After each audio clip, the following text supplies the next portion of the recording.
Bonjour les amis, je suis ravie de vous retrouver. Aujourd'hui, nous allons essayer ensemble de faire la distinction entre hyperphagie compulsive et la gourmandise, et voire même la boulimie. Je ferai une petite parenthèse aussi sur la boulimie.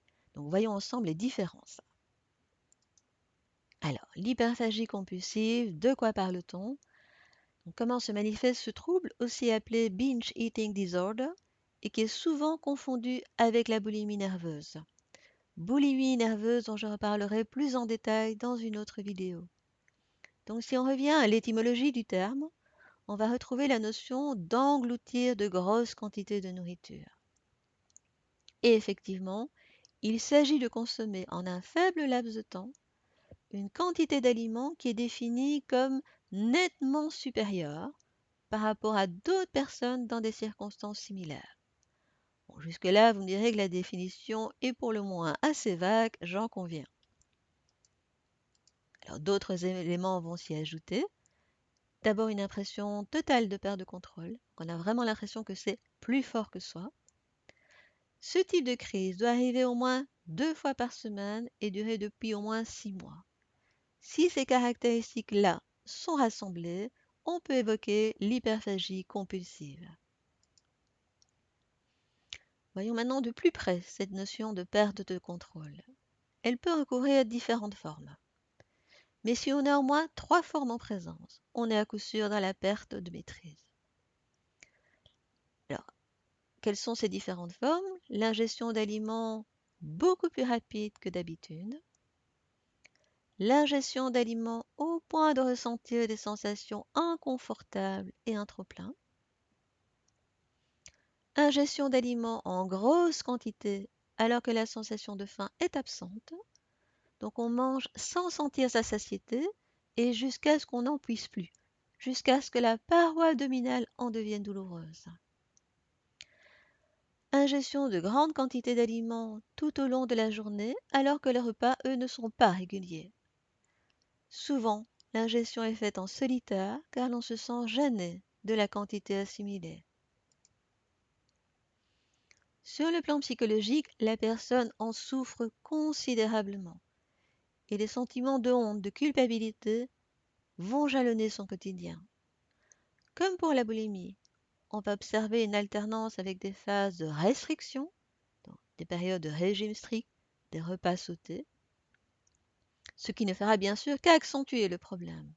Au plus on est strict, au plus on court le risque d'avoir une période incontrôlable par la suite. Par contre, la différence principale par rapport à la boulimie, c'est qu'il n'y a pas de conduite compensatoire, comme par exemple se faire vomir. Et par voie de fait, il y a un recul du seuil de satiété, on sent de moins en moins quand il faut s'arrêter. Ce trouble, comme tout trouble du comportement alimentaire, entraîne une souffrance importante. Alors ici aussi, le lien avec les émotions est assez évident. Donc la nourriture va venir colmater toute surcharge émotionnelle que l'on pourrait ressentir. Des associations peuvent aussi se créer. Telle heure, souvent le retour du travail, ou tel lieu, ou le fait d'être seul, peuvent enclencher le processus de manière irrépressible. Le poids en prend automatiquement un coup et l'estime de soi est souvent fragile. Alors à ne pas confondre avec la gourmandise ou l'hédonisme. Dans ce cadre-là, dans le cadre de la gourmandise, même si l'envie est forte, le contrôle est toujours possible. Donc on est plutôt dans la notion de désir intense, mais pas de compulsion ravageuse. Donc, le gourmand, il aime le plaisir des sens, là où dans l'hyperphagie, on goûte à peine ce qu'on ingurgite. Qui dit hédonisme dit rarement culpabilité. Manger est un réel plaisir en tant que tel et ne vient pas pour compenser autre chose. On savoure ce qu'on mange, on l'assume, on ne s'en cache pas. La gourmandise est aussi plus ponctuelle, plus jouissive et n'entraîne pas systématiquement un problème de poids puisqu'on n'est pas hors de contrôle. Il y a rarement aussi des périodes de restriction pure. Bien sûr, on n'aime pas nécessairement prendre du poids, on peut parfois faire attention, mais on ne va pas aller dans les extrêmes.